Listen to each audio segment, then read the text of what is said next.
Welcome back to episode 71 of Tallboy Radio, and it's me, it's Gaz. I'm in the driving seat again tonight.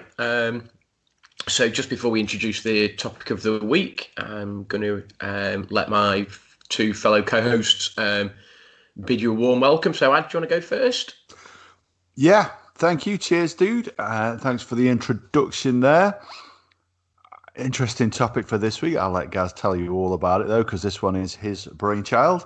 The beer I am drinking today is a collaboration beer, and it's between Brewdog and Salt. Got to say, I've not heard too much about Salt breweries, if I'm really honest, but I was just reading the blurb on the side. They I'm certainly going to be searching out some of their beers afterwards. And the beer I'm drinking is called Model Citizen, if you can see that one. And it is a New England IPA style beer, which I absolutely love. 6.8%, which is an absolute humdinger. And if you've been following me on social media at all, you'll know I've been grumbling about Brewdog recently and reducing some of their ABVs. It's particularly punk and, more importantly, Elvis Juice. Quite upset about that one, dude. Quite upset. Down from 6.5 to 5.1, and it's ruined it. It's ruined it. It's just not the same. No, shame. And I don't know whether Andy has anything to mention on the old Elvis Juice Brewdog. So do you want to give us a quick hello, Andy, and tell everybody what you're drinking? Yeah, just quickly, I think Brewdog teamed up with Salt because it's all the tears of people crying about a percentage of beer. Thank you. I like it. Go on, what are you drinking tonight then? I've not been buying Brewdog for a while. I've never really looked at percentages lately. But tonight, my niece had one of these. She reminded me of it. I don't know if it's in focus or what. It's a Camden Hells lager. So I saw some in my shop and thought, yes, I'll go for that. It's not a strong percentage, I don't think. 4.6. Yeah. It's a good one. Yeah, it's all right. I think I've had sort of theirs before. There's a couple of them are okay. They're doing a limited edition can at the minute. Are they? A yellow one with a cannon on it. Should have kept an eye out for that one. Well, and on that cheery note, I'm drinking a good old. This glass. Oh, there you go. Well, I'm drinking a good old Leffe, standard 6.6%. Love this beer. Said it before. Probably becoming my favourite beer, but drink too much of it in those big bottles, so it causes some poor reactions after a few. So yeah, just before we crack on there, anybody got any shout outs, any particular mentions at all? Anybody that you want to sort of mention? I haven't this week, so I don't know whether either of you have got any. Andy, do you want to jump in if you have? Yeah. So go on, Andy. I was just going to say, not for me. I've not been on social media much this last few weeks, so so nothing for me. Just one for me then. Anyways, Big Tiddy from the Tiddy and Shana show. He's been in contact with he's going to send us their new decals of their show logo are out, and he's going to stick some of those in the post in the next couple of days. So looking forward to receiving those. And he's also said that he'd love to come back on the show, him and Shana. So that's something that we need to make happen again in the near future. Get them talking about something other than NFL, although if I remember correctly, they didn't talk about a whole load of NFL while they were on last time. There was a couple of left turns in that one, weren't there? Yeah, there was nothing but left turns. No, absolutely. No, absolutely. Yeah, it'd be great to get those guys back on. I enjoyed the episode. It'd be good to sort of to chat to them again, to see them again. So yeah, let's hope we can sort that out in the not too distant future and get them on. Yeah. So this week it was sort of my idea really, and I sort of played around a bit. We've done music, we've done film. So it was really episode 51 was. I suppose spawned out of a bit of an argument with my daughter, really, who, and you'll sort of understand why in a minute. And we started talking about books, and I thought, that might make quite a nice sort of podcast episode. So this one's all about books, sort of favourite books and stuff. And before I sort of go down my sort of favourite books, authors, and influences, that sort of stuff, I'm going to let Andy and Adam sort of take the helm, so I'm going to let you guys chat because I generally chat a lot when I'm hosting. So I'm going to throw it over to Ad first. So if you want to give us your sort of favourite book, why, Tell us a little bit about it. My favourite book, and I'll hope you forgive me on this one, was actually written as a radio play, but it is available in book form. It's most famously, it's one you can read. Takes you around about an hour to read, which is funnily enough how long the radio play lasts, roughly speaking. And it has been turned into films as well. And it is by a certain gentleman by the name of Dylan Thomas, and it's Under Milkwood, if you're familiar with that one. Yeah, relatively familiar. So it's a play of voices, and it's set in the fictional town of Claragub in Wales. And actually, if you read Claragub backwards, it spells bugger all, which is where he got the name from. And literally, not a great deal really happens in it, but it's people in the depths of the night in this small town who are visited by the dead and haunted by their past and tormented by relationships that they'll never have in the forms of Fanway Price and Mog Edwards, which is probably my favourite part of the story, the love letters that go between the two of those. And there's a real rhythmic poetry written to it. As we see, it's Dylan Thomas, very, very famous poet. And if you're not familiar with it, I would urge you to look into it. One of my favourite versions actually it was on the BBC, and it's available on DVD actually from the BBC. I keep it hidden away from my kids so they don't get sticky fingerprints all over the back of it, so it doesn't spoil it. And when I get an hour to myself, I do like to stick that on and enjoy a large glass of bourbon while I watch it. It's just very musical. Yeah. Actually, I am familiar with it. I couldn't profess to know a vast amount about it, but obviously I've heard of it and I'm aware of the author and this, that, and the other. So good shout, dude. Andy, go on then. What's your sort of I say favourite? Just to give you a bit of history on my book reading. Yeah, of course, yeah. In school and all that, obviously I read books, and just after I left school, I used to read books. And there's probably 10 or 15 years where I don't really bother, because I read just stuff online where it's like articles, tech blogs, and all that sort of stuff. When I went on holiday a couple of years back to Mexico, I thought I'd buy some books because I don't sit in the sun, so I'm just gonna I'll just sit in the shade and read or whatever. So I had a 50-50 on my favourite book. I'll probably say 1984 by George Orwell. Yeah. Something written in, was it 1948? 48 was it? Yeah. Not 1984. No, it's the 4 and the 8 turn backwards. That's why you picked the title. Like it's something that it's sort of timeless, because you could apply that sort of things to like a futuristic sort of outcome and stuff like that. And it was just quite clever, I thought. On a lot of conspiracy theories and all that rubbish have come out of it, haven't they, as well? Like Big Brother and all that. And a lot of terms for modern surveillance and stuff has come from them. Yeah. So I thought it was quite interesting. I've not really read many of his stuff. Yeah. No, I mean that's to be fair, it is a sort of classic, and as I say, the futuristic sort of Big Brother, sort of the overseer watching you sort of thing is as you say, can be applied to lots of different, certainly lots of different probably areas and regions of the world currently that we live in, and philosophies and stuff. So yeah, that's a good shout, dude. I didn't put you down for a 1984 fan. I'll be honest, Ad, I'm pretty sure you are aware of that piece of yeah. I must admit, it's not one I thought of when I was actually coming to compile the notes for this episode, but it is a really good book. I think was it Animal Farm is the other one of his that I've read again, which is very political, much like 1984 is, and again quite. It's another one that very much applies to modern day politics today. It's very prophetic. Yeah, no, it is absolutely. And I'm trying to think, was there a film? Was there a film? I'm trying to think who was. I can't think. The 1984. I can't think. Oh, I thought not the other one. It was that weird face you pointed out. I was like, no, not that one, dude. The other one. I'm trying to think whether it had been made into a film, and I can't believe. Maybe Andy can probably Google it and sort of come back to us. It was made in 1984 as well. Oh, was it really? What, the film was made in 1984? Yeah. Oh, okay. I don't see any big names in the cast like, but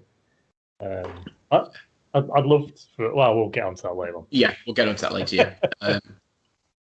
So, yeah, as I said, my favourite book and sort of my daughter's favourite, they're two different books, but it got us into the argument. My favourite book is Lord of the Rings. Probably it's not a shock to add. I've read it loads of times. I love the genre, love everything about it. I could wax lyrical about Tolkien for hours and hours and hours, and I'm not going to.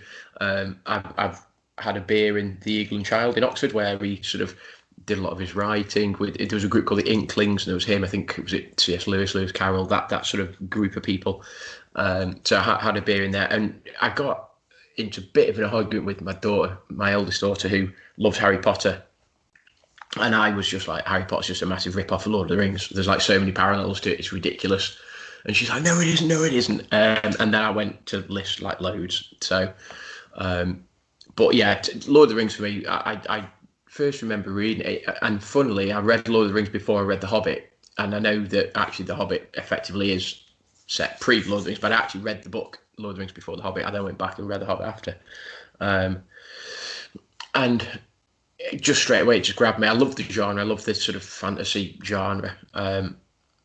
And some people say that the book is quite difficult to read just because of the different families and the different sort of histories involved. But that's why I loved it. Like, Tolkien was a genius. Not only did he create the story, he created the land. He created the histories, the genealogy, the races. He just didn't create that storyline and put it into a pre-existing world. He made that world. And I was sort of trying to think of, were there many authors that have done that? Yes, there's lots of sci-fi authors that have done that.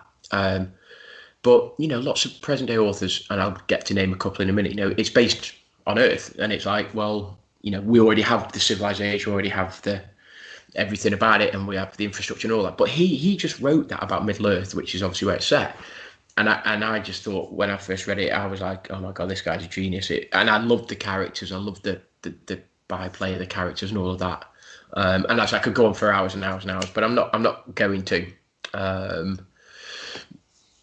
I think the fact that he developed languages, and you look at some of the sci-fi stuff, and you look at the Star Wars stuff, and you look at Star Trek stuff, and they've developed languages and all that sort of stuff. But for Tolkien to create those languages and actually to have people, when they did make them into film, actually speak in those languages was just brilliant for me. So, I'm a massive Tolkien fan. Lord of the Rings' favourite book.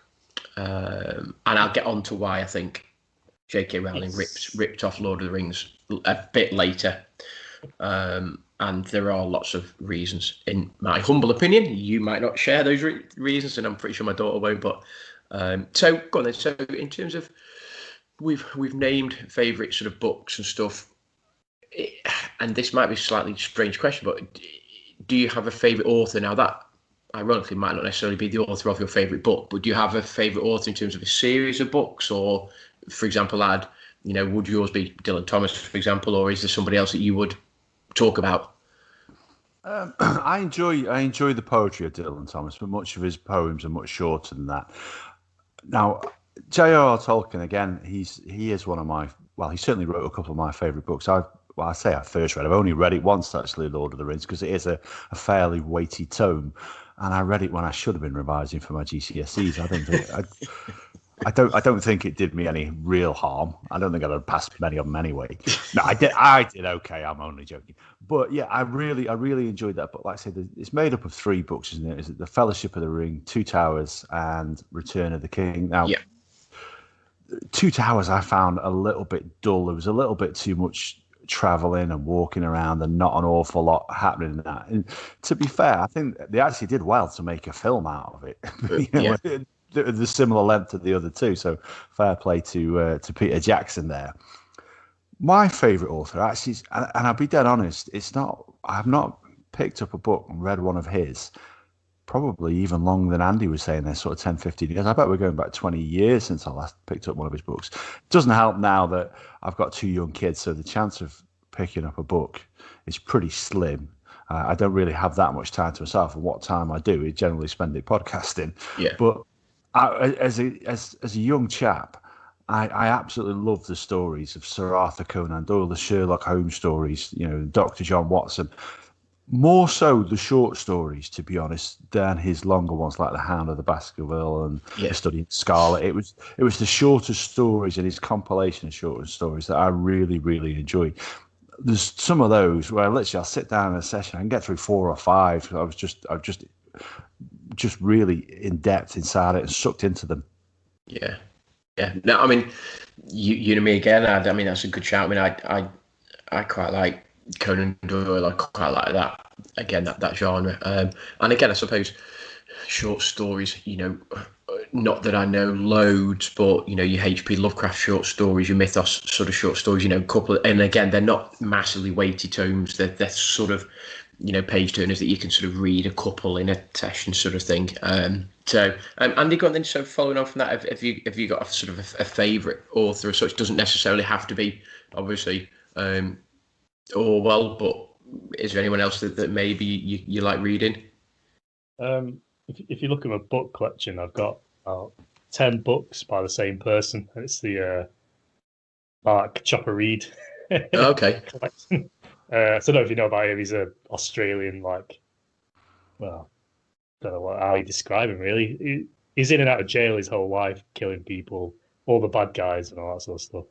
But yeah, I read his first book, and I've seen the film, obviously, and I was like, it's all right, this. And I just kept buying them, because I say, it's about 10 years ago. I just hammered them, about 10 of them. So I'll probably just say him for now, because I've read 10 books of his. Yeah. But I do like the style of George Orwell. I do like Shakespeare stuff as well, though. Like when I read them in school, I was quite interested in them. Yeah. I haven't read them for years, so I can't remember.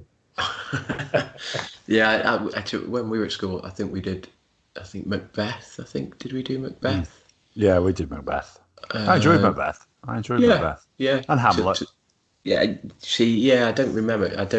To be honest, I don't remember a lot about Macbeth, and I studied it for 2 years. So it probably tells me how much interest I had in GCSE English. But is this a dagger I see before me or whatever? I can't remember anyway. But yeah, so authors and stuff. I mean, I obviously read a lot. I said I've read a lot of Tolkien. I haven't. I've read Lord of the Rings, a few times. His other books, so The Silmarillion, I have sort of read once, but then never really went back and stuff. But other notables for me, I stumbled across a guy called Lee Child, who his character is Jack Reacher and does the Reacher series, and don't get me started on whether they cast that film right. But again, we'll get on to that a little bit later. So I really, really, really enjoyed the Reacher sort of series, and he's an ex-military cop who now just sort of effectively travels from place to place, doing what he wants when he wants. He doesn't really have any belongings. He carries a toothbrush in his wallet, and that's about it, sort of thing. You know what I mean? So, and he always sort of stumbles across a little town or village, and there's he sort of various things happen in there, and he helps to rectify various problems and stuff. So I quite enjoyed that. I actually really enjoyed Dan Brown's books, or certainly his earlier books. I quite enjoyed Dan Brown's books. I was a little bit disappointed with his last couple. Angels and Demons, I thought, was very good. Obviously, Da Vinci Code is one that lots of people will know, but I actually think Angels and Demons is probably a bit better. Digital Fortress was one of his lesser known ones, and that's excellent as well. But you've got, so was it the Lost Symbol? Was one of his slightly later ones. But certainly I quite enjoyed, certainly Angels and Demons and Da Vinci Code. I did really enjoy. Did you enjoy Inferno? I really enjoyed Inferno. I thought that was back up there. I thought that was nearly as good as the other two. Yeah, I don't massively remember disliking it. I mean, obviously I've read them all. I don't remember thinking it was as good as Angels and Demons and Da Vinci Code. I think, was it the Lost Symbol? I think was the poorest of them. Yeah, definitely. That's the one set in Washington, isn't it? Yeah, it is. Yeah. Yeah. So I wasn't a massive fan of that. And Dan, if you listen, I apologise. But again, the character Robert Langdon, the character in obviously Angels and Demons, Da Vinci Code, I quite like, and I quite like that sort of character. So he's one that I read quite a bit. And then the only other one really that I've read a series of was Jeffrey Deaver, so the Lincoln Rhyme, so Bone Collector, that sort of stuff, and that was portrayed by Denzel Washington on film, which is weird because obviously Denzel Washington being a black guy, when you read the book, you never really associate the character as being a black guy, but it sort of worked. So Jeffrey Deaver is another author that I've read quite a bit about, and so they're the three really that they're the series of books that I probably read most of. So I haven't read any Harry Potter, not any, and my daughter won't enjoy me for this, but I'm just going to go through. So Tolkien talks about the ring wraiths, and J.K. Rowling talks about the Dementors, exactly the same, effectively. Exactly the same characters. These fly around causing mayhem. So I wasn't a massive fan of that. I did quite think that you've obviously got Gandalf similarities to Albus Dumbledore, old guy, long grey beard, magician, mage, all that. So there was that. Various things like Shelob the spider. There's giant spiders in. I could go on. Do you know what I mean? There's loads for me.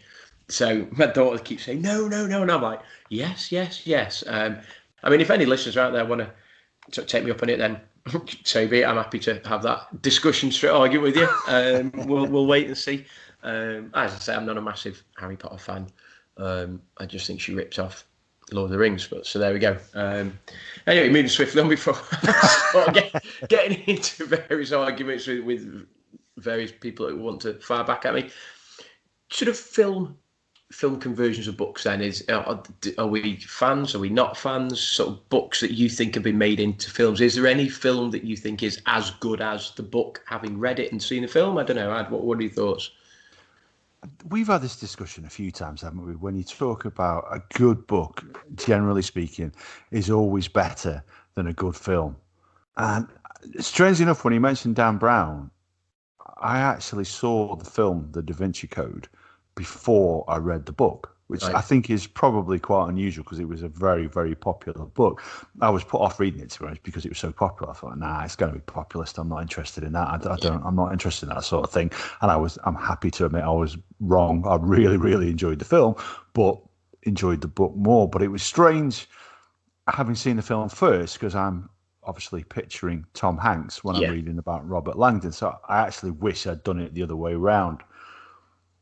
In terms of books that have been made into films, it's a good source for Hollywood, to be honest with you, because one of the things that I get really ticked off with is remake after remake after remake from films that just do not need remaking. We've talked about Ghostbusters being remade and things like that. It's like some of those films are just perfect. Evil Dead, absolutely no need to remake those. So books seem to be written and churning out great stories, and I've seen a few, and I've read a few recently. There was one I read, and I apologise, it's just come back to me now, about Adolf Hitler being born in modern day.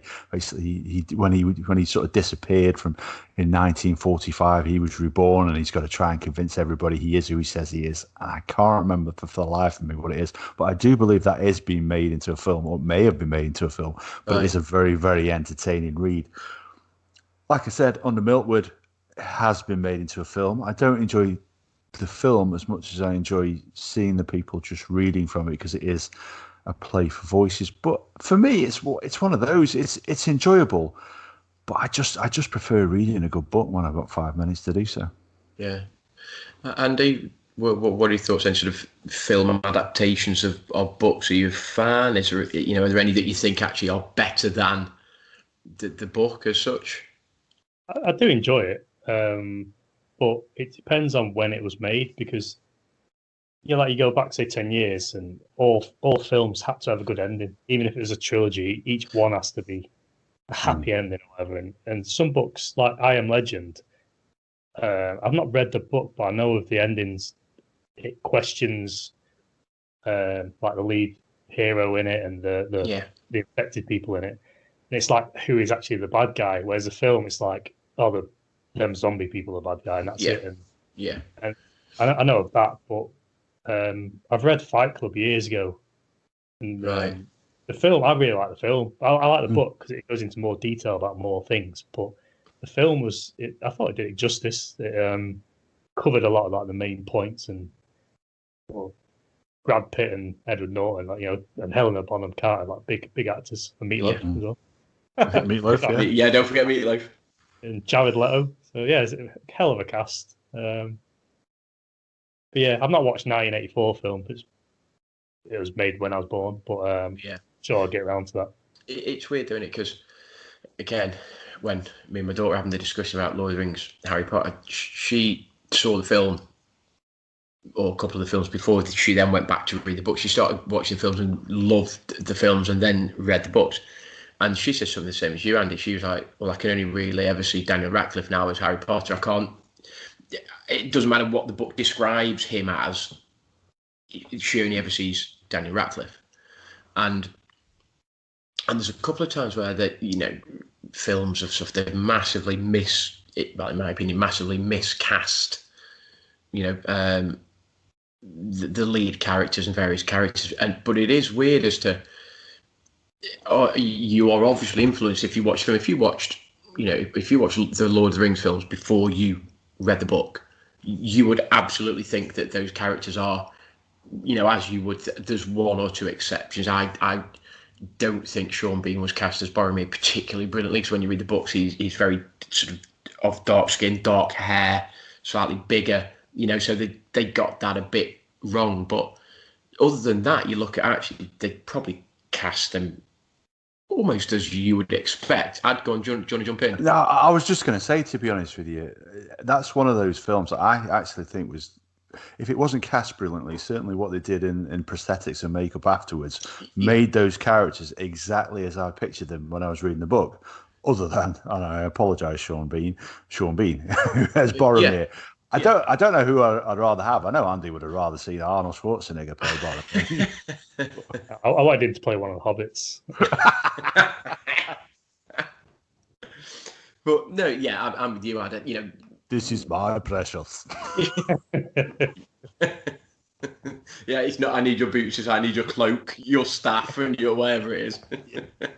I need your cloak, your boots, and your horse. See? Arnie makes everything better. You shall not pass. Arnie is Gandalf. Now that's in a completely whole different unit. Arnie is Gandalf. That's brilliant. Action Hero. He did a little bit of Macbeth in Last Action Hero. It's quite good.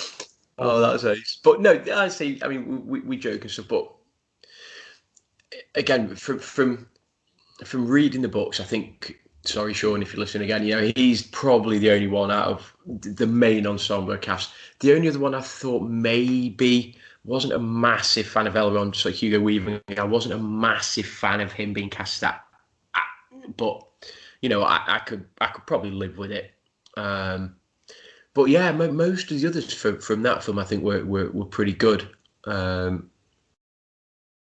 Okay, so are there any ones that? Well, go on, Andy.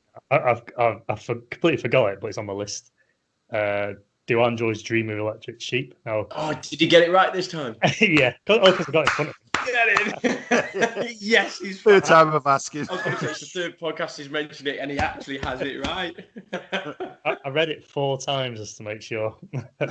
But like, I read I hammered the book. It must have been about a day and a half, and the book's nothing like Blade Runner. It's like bits of it are in it, but it's mainly about like a group of people. The book, right. And then mainly Decker, but obviously, but a chunk of people. But the films are brilliant. I love cyberpunk sort of style. Yeah, neon lights and all that sort of crap. So Harrison Ford was that who you would? Yeah, he was good in it. Yeah. Even in terms of if you were casting it, would there be somebody that you think actually you had it in your mind that actually you felt as though he looked more like this person or that person, or do you think they got it pretty spot on? Yeah, I think they got it spot on because he's just like he looks like an average everyday guy, doesn't he? Like Arnie couldn't have done it. Although his acting skills are up there. Could Arnie have done the Rutger Hauer sort of role though? Could if he'd put Arnie in that role, would he have done it? He could, but Rutger Hauer's just that emotion in it was too much. I don't think Arnie's got that range.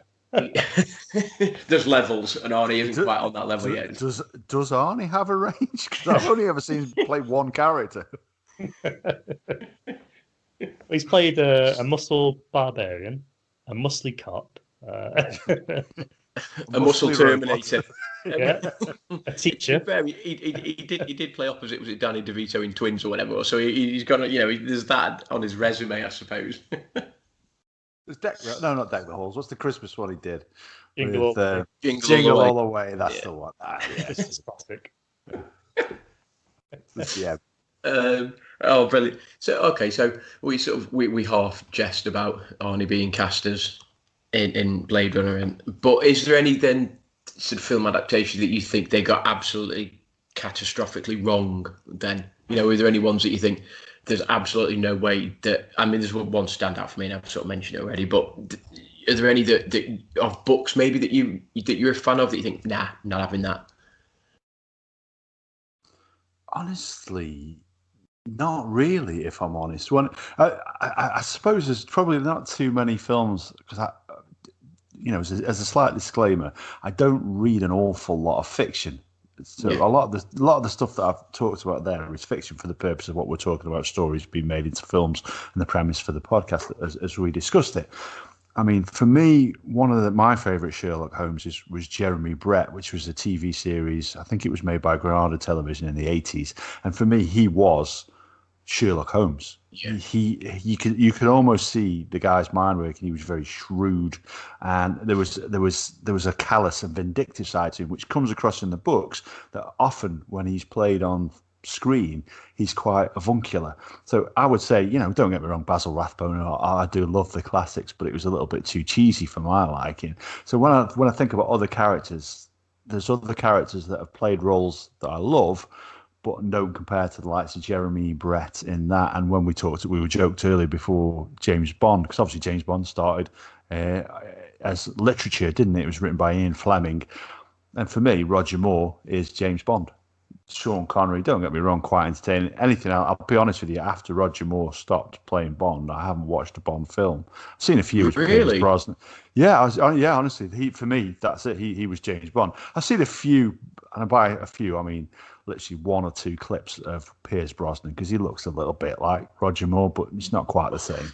Pierce Brosnan, I wasn't a massive fan of him. I did mind Sean Connery, to be fair. I didn't mind him. Roger Moore is the best one. But whether that's just the era that me and you were growing up in, and he was Bond at that time, and actually the Bond films back in the day were like huge, weren't they? A new Bond release, whereas maybe now film, I don't know, it's lost its way generally or not, and certainly the Bond franchise maybe, and I know they're now talking about trying to revamp it and maybe make 007 a female operative, and do you have a female Bond, and just to try and I don't know I don't know whether that would work. I don't know whether you're going too far away from actually the base of the character that they're basing the film on, if you know what I mean. But yeah, Roger Moore for me.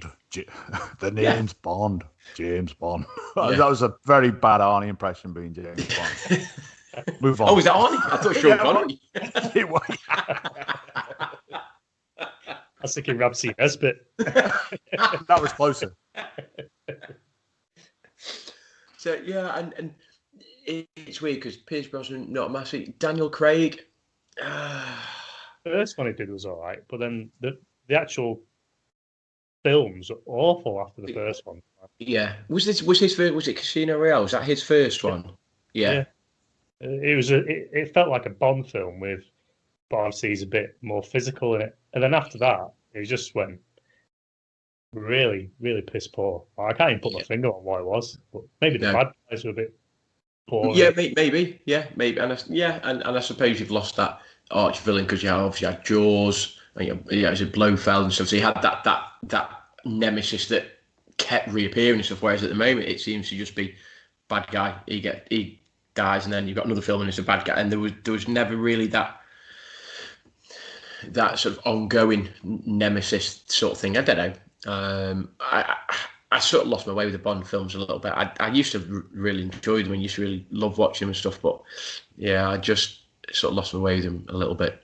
I mean, the one really, really miscast character it is from a series of books that I love, and to be fair, Lee Child had to come on and sort of explain why they cast him, because in the book, Jack Reacher's character, he's an ex-military cop. He's 6'5", 245, 250 pounds, rugged, thick set, got biceps the size of tree trunks. So they cast Tom Cruise.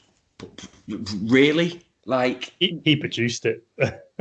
But like you couldn't get, like, I'm not being funny, Andy, you'd have done a better job as Jack Reacher than like Tom Cruise, you know what I mean? It's like, and for those people that watch, yeah, no, absolutely. No, I think with Tom Cruise, on the one hand, he obviously hasn't got the physical stature for it, but on the flip side, he produced it, so he's actually made it into a film. Like how many, like it could have gone to someone else, and they got like one of the Twilight people doing it or something like that. The one person that I always thought would have been brilliant, but it would have been a slight rip-off of another couple of films he's been in. I thought Liam Neeson would have been phenomenal as that character. Yeah, but he's got the Taken series, and all of a sudden it's like, does he get typecast and stuff? But I actually think that Liam Neeson would have been superb. You could almost argue, I know he's been mentioned, not necessarily I'd have gone for Sean Bean, but he's more rugged than the Tom Cruise. And I'm not saying the Sheffield lad sort of gets it and stuff, but I'd gone Rock as well. I think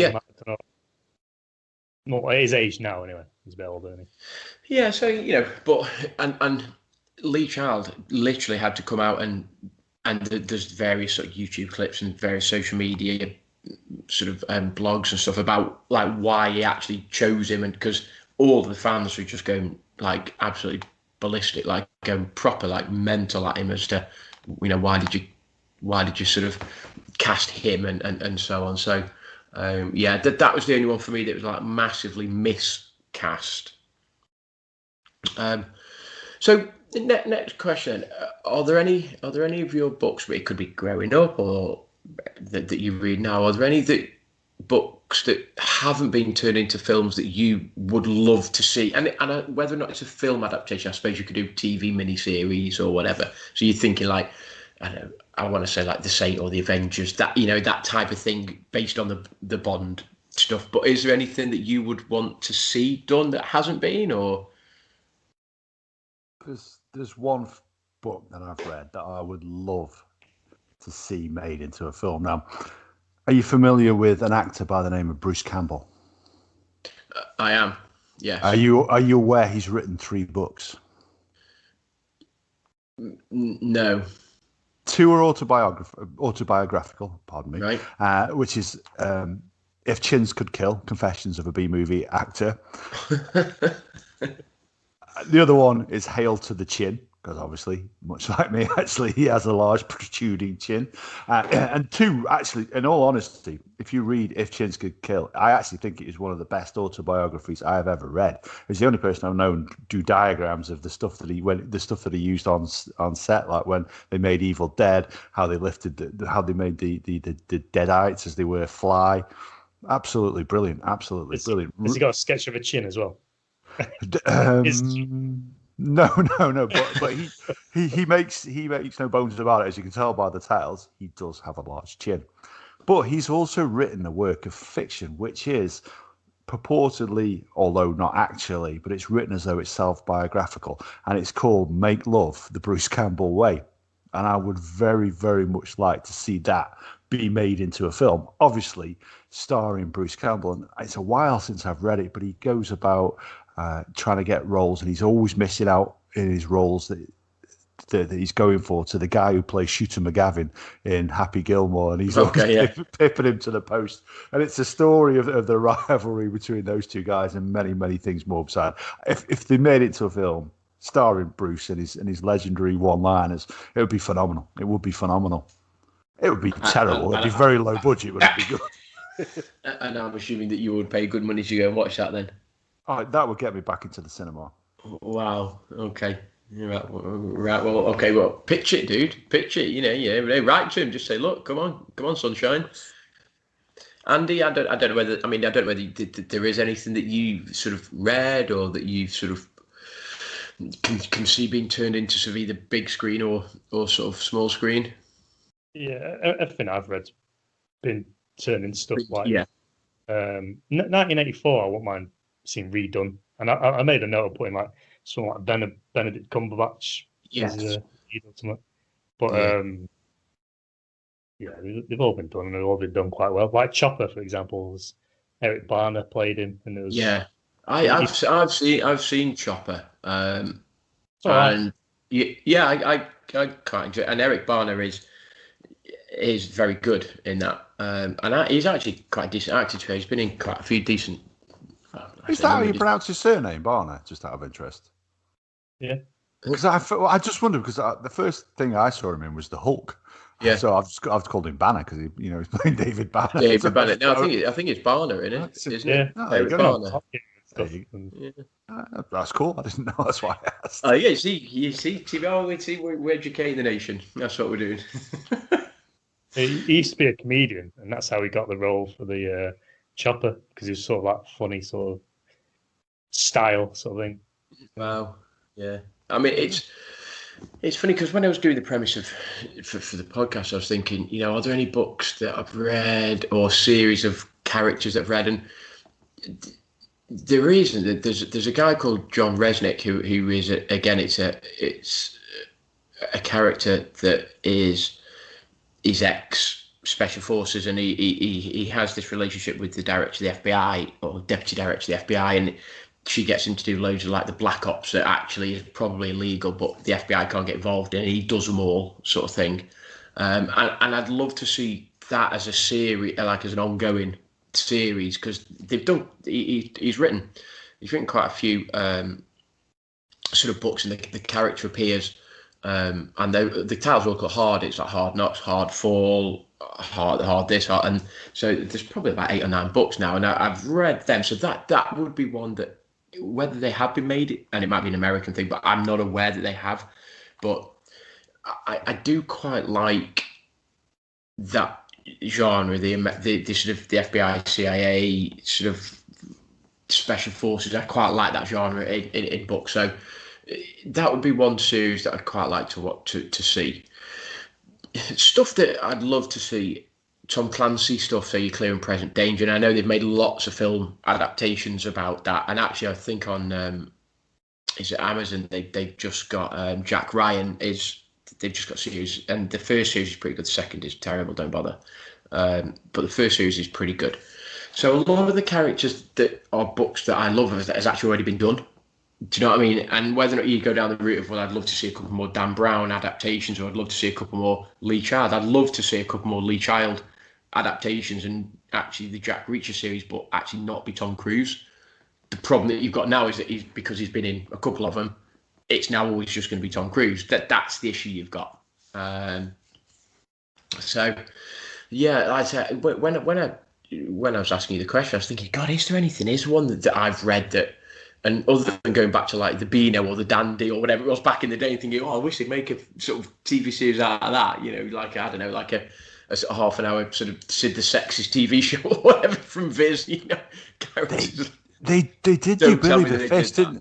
They did Billy the Fish, and they did a few other things beside it. I'm sure they may have even done a Roger Melly one. Really? Yeah, honestly, literally, they were like 5-minute skits, very, very cheaply done, very, very late at night. And the fact that you've never heard of them probably tells its own story about the quality. I didn't even know. Terrible. I can imagine being pretty bored, to be fair. Yeah, I've got a vague recollection of the Billy the Fish one, which is one that should never have been touched. Like I say, Roger Melly, far more entertaining. But I've got a funny Billy the Fish was like plasticine models. Correct me if I'm wrong on that one. It could have been cartoons, but yeah, it was abysmal. Yeah, no, I don't remember that. There's a couple of I mean, that maybe it's not for a family-orientated podcast, but there's a couple of sort of one-liners from various Viz characters that would be fantastic. But whether you can make a whole TV miniseries out of them, I'm not too sure. So, I suppose final thought for me then, the classics, or what you would sort of think of as the classics, so the Dickens and sort of any of them that you've read, any that what's on your reading wish list? Are there any? And it doesn't have to be the classics. It could be autobiographies. It could be biographies. Could be fact. Could be fiction. Are there any books that you haven't read that you think I'd love to actually spend a few hours getting my teeth into that one? I mean, there is one Dickens story which I've read more than the others. I've read a couple of theirs, to be fair, I actually quite like Charles Dickens. Unsurprisingly, they're quite well written. You won't be too surprised to hear. But A Christmas Carol is a fantastic story. I read it years ago and really, really enjoyed it, and then vowed to read it every single Christmas, and then never quite got round to it because I was far too busy drinking Baileys and all that kind of stuff. But now you've got kids, you see, just put the Muppet version on it. It's absolutely genius. It's brilliant. The Muppet version, other than the fact that it's Jacob and Robert Marley or Bob Marley, it's actually relatively close to what happens in there. But I read it again when my wife was pregnant with Matilda, our first child. Obviously, she was born in January. So at Christmas time, I sat and I read that story to her. And I really enjoyed it. I really enjoyed reading it. I really enjoyed reading it out loud because prior to that, I was just reading Dr. Seuss. And don't get me wrong, I love a bit of Dr. Seuss, the Green Eggs and Ham and all that kind of stuff. And strangely enough, unlike most of the children in the nursery that she goes to, Matilda absolutely loves Dr. Seuss. Most evenings before we go to bed, we'll stick Dr. Seuss on YouTube and have the stories read to her, and she absolutely loves them, which is unusual. And I don't know whether it's anything to do with me reading them to her when she was in the womb. I'd like to think so. It probably isn't. It's probably the cartoons that accompany them on YouTube. But Charles Dickens, like I say, the classics that you're talking about there, absolutely phenomenal. Christmas Carol, if you have the time, and it's a very short story. It's normally twinned in a book with another one called, I think it's The Cricket on the Hearth, and that one isn't anywhere near as good, so don't bother with that one. Sorry, Charles. But Christmas Carol is phenomenal. It's a short story, but an absolutely great read. And like you say, Muppets Christmas Carol is actually really close to it. And maybe if you want to include Dr. Seuss in there, which again is poetry, whether you class that as the classics or not, it's a little bit more modern than that, I suppose. But Oh, the Places You Will Go is a great story, an absolutely phenomenal poem, and I would take the time to read that because I find it quite inspirational, and it always gets me in the old tear ducts when I listen to it. Wow, there you go. You see, wow. Andy, what about yourself then? So, what would be on your sort of Christmas wish list in terms of sort of books and stuff? Are there any autobiographies or what? I mean, obviously, I'm aware you're wearing a Pearl Jam t-shirt, whatever. But are there any sort of autobiographical sort of books based on them as such? Or is it what would be your wish list?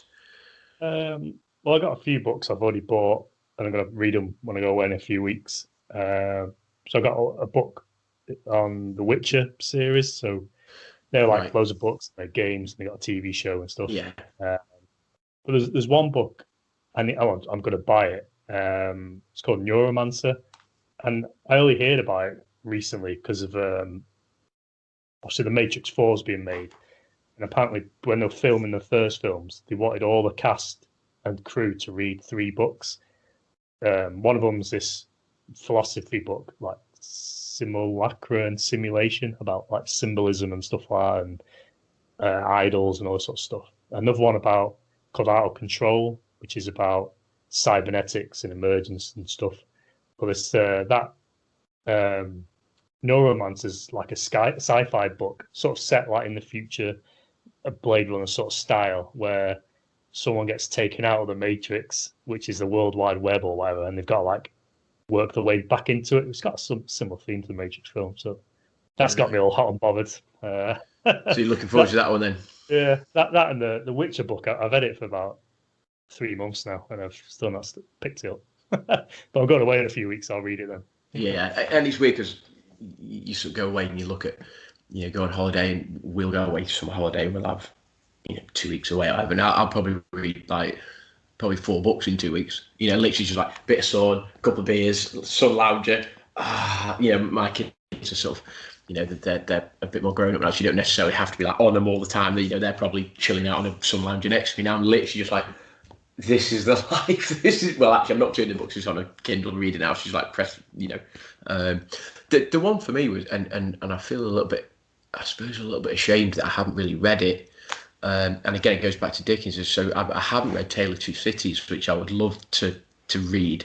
And it's one that a couple of people say, oh, and you've got to read it. And a couple of people don't bother. So, but it is a classic, and it is Dickens, and it's obviously London and Paris and the French Revolution and all that. And I'm not massively, I'm not a fan at all, really, of sort of period dramas, costume dramas when you're watching them on TV and stuff. They don't really float my boat. But A Tale of Two Cities, I sort of feel as I should read just at some point, just to show maybe that I have actually read what would be classed as maybe one of the classics. I don't know. But in terms of sort of, Dickens, and you look at Dickens, and then you look at, there's lots of, I suppose, books that you would see as being the classics, but I'm not a massive, as I say, I'm not a massive classic book reader. I read not probably as many autobiographies as I should, but I'd love to, I'd love to read Freddie Flintoff's. I haven't read that. I'd love, a couple of the cricketers. I'd love to, obviously going back to Nick Faldo, my sporting hero. I'd love to read about his trials and tribulations and stuff. So, if I had to pick and ask you, and I don't know whether you have, Andy, I know you have a lot, Adam, who would be your favourite sort of autobiography or semi-autobiography that you've read? Is there anyone that jumps out that you think, actually, I really enjoyed reading that one? I mean, sorry, go on. Oh, yeah, go on. I'll have a little think. No, I go on. Like I said earlier, genuinely, Bruce Campbell's is a fantastic read. And if you're a fan of B movies, if you're a fan of horror, you'll really, really enjoy this story. And if you're just a fan of Hollywood, I actually think you'll enjoy it. It's a very, very good story. I've read Jeremy Beadle's. Andy sent me something the other day via Instagram. I forget what it was about exactly, but it mentioned Beadle. I've read Jeremy Beadle's autobiography. I picked it up for £1, and I'm genuinely, it's a really, really entertaining read. I've also read Morrissey's. Funnily enough, Morrissey's written an autobiography, which I have to say is beautifully written, but not a patch on Johnny Marr's. If you want to read a musician's autobiography, and whether you're a fan of the Smiths or not, you can't dispute that Johnny Marr is an incredibly talented guitarist. And actually, if you look at some of your favourite tracks, whether you're a Smiths fan or not, I almost guarantee he played guitar on a few of them because he is incredible. But his autobiography, Set the Boy Free, is one that is well worth a read. It's very honest. It talks about the court case involving the Smiths and the writing debacle that they had there, which never even gets more than maybe 2 lines mentioned in Morrissey's. So I would definitely read that one. But my favourite, other than those, would be Stephen Fry. We've mentioned him a few times on there, and he's written a couple of ones. I read the Fry Chronicles, is a very, very good read, but it's his early one, his early school days and the time that he got sent to prison. Incredible read, and it's called, and I had to Google how you pronounce it just to make sure I pronounced it correctly, Moab is My Washpot. Phenomenal. Pick it up and read it. It's brilliant. Guys, you're on mute. I haven't read it. But Andy, anything to add, or any sort of autobiographies that you have read that? I've read a few good ones. So like Ferguson's the second one, about 6 years ago. That was quite good. I got halfway through Arnis. I need to pick that up again. I should have read it like 100 times, but yeah, I got halfway through it. That surprises me. That does. It was in my not reading phase, but my drinking phase. That was. you can't mix the two. That's now, isn't it? That's been the last 20 years. I think there's a few artists. I don't know if they've done like Eddie Vedder from Pearl Jam, probably one. I'm sure he's got one, and Chris Cornell maybe. Yeah. But yeah, someone like that, I quite like the music side just because to hear about their life and their creative side, it's quite interesting. Yeah. I think the best one I've read, which is weird 'cause it's not a sportsman show, was Long Walk to Freedom and it's basically Nelson Mandela's memoirs and stuff. And it's just like, because he's one of those people that I sort of think, you know, he literally like effectively changed the nation and was not single-handedly, because there were lots of other people that were part of that group and that movement and stuff. But when you read some of the memoirs and stuff, and you appreciate what he went through, the struggles, and then obviously then coming out of that and the release from Robben Island and all of that, and you just think, yeah, that guy's lived a life. Do you know what I mean? He has basically gone on and not he's lived his dream, because obviously, you know, he wouldn't, if he had his time over again, he probably wouldn't want to go through that sort of period in his life and stuff again. But like, brilliant, you know, really, really, really fascinating read. And it's weird because I don't normally read loads of sort of, I say, political stuff, but he was just one that I thought I really needed to read. And if you haven't, it is decent. Barack Obama does quite a nice, he sort of sells it quite nicely, and so, you know, basically it's a piece of literature that you have to read.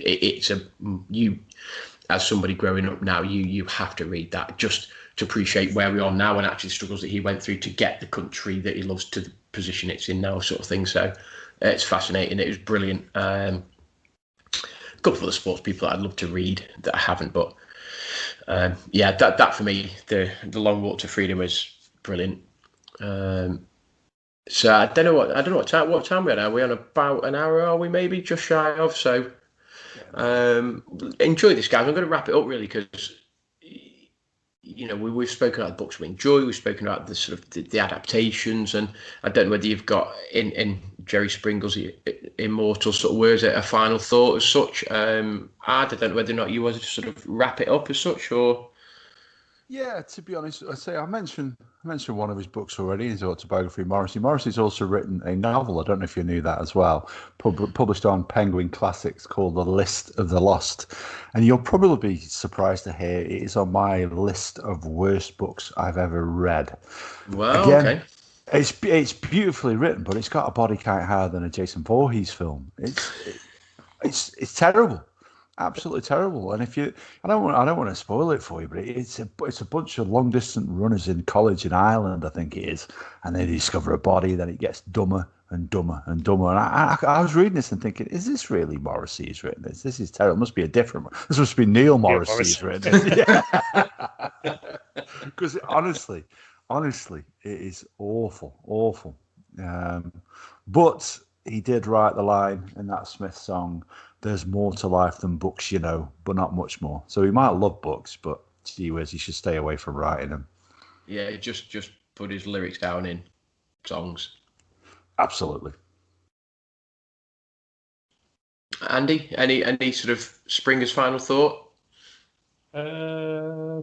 Thinking about books has reignited my need to read a bit more. Because I think as I work, I just read random stuff on the internet, whether it's technical blogs or, you know, new technology coming out or that sort of stuff. Gets a bit boring after a while. Yeah. So do you think the onset of technology then has meant that, and I suppose I should have asked this question maybe 25 minutes ago. Do you think this generation of kids, do you think, you know, our generation read more than or read more than our kids' generation, and therefore by sort of logic, do you think we read less than our parents' generation and so on? Do you think reading's becoming a bit of a lost art or not? Or yes and no. I think because technology is that different. Like when I was younger, for example, I'd be out playing football all the time, whereas now I'm a computer all the time. And it's like kids, I don't think they might be reading physical books less, but they'll be reading or watching stuff. I think the media's just changed. Instead of physical books, there might be a Kindle or something like that, or maybe just watch the film because it's easier. It's true.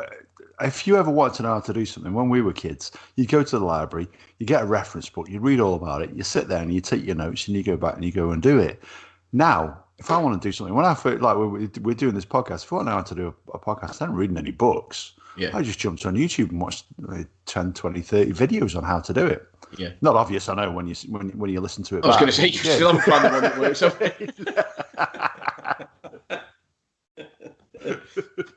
Plenty more online video storage are available or whatever. Anyway, but yeah, it's weird because I listen to Amy. You know, she reads a bit of Harry Potter, but then it's like, well, she read. She doesn't. She might TikTok and Snapchat and Instagram and all that sort of stuff. But in terms of actually reading it, not massively. And then it might be like go on the blog, or I might read I might jump online and read a web page or whatever, or a review. But actually, to see people reading novels and getting enjoyment out of reading, you just don't really see it these unless it's like I say our generation, Andy. I'm not classing you as the same as mine and Adam's generation, but unless it's like perhaps a slightly older generation, then you genuinely see people getting enjoyment out of reading. And I don't know whether that's just my two, or it's just a sort of, I say, the generation these days, they just don't seem to want to spend time reading. I don't know whether that, and I think it's a shame, because I've had plenty of enjoyment out of reading novels and books and really getting your teeth into it. And as I say, rather than the hour and a half of a film, read a book. The page turning and stuff. So we've got to get the younger generation reading again. And I suppose that's my final thought. Is we've spoken for the last hour or so on books and our favourite books and this, that, and the other. So I think a message for me is get out there, get reading, kids. And if you're 45 years old and you're listening and you're not reading, then get reading. You 45-year-olds as well. Do you know what I mean? So is your, just to clarify that, is your final thought is if you're younger than us, you read blogs. If you're our age, you read books. If you're older than us, you read the Daily Mail. Yeah, why not? Let's go with that. Summed up perfectly, dude. And on that note, as I say, I think we're at the hour mark now. So as always, guys, we'd love your feedback. Whether it's specifically on this episode, books that you've enjoyed, books, films that you would love to see made, or just some general feedback on structure of the podcast, what we should do, what we shouldn't do. By always get in touch with us, let us know. Good and bad, we're open to good and bad sort of feedback. So give us a shout out, let us know. Other than that, I'll look forward to hosting the next one. Don't know when it'll be. And see you soon. Gaz out.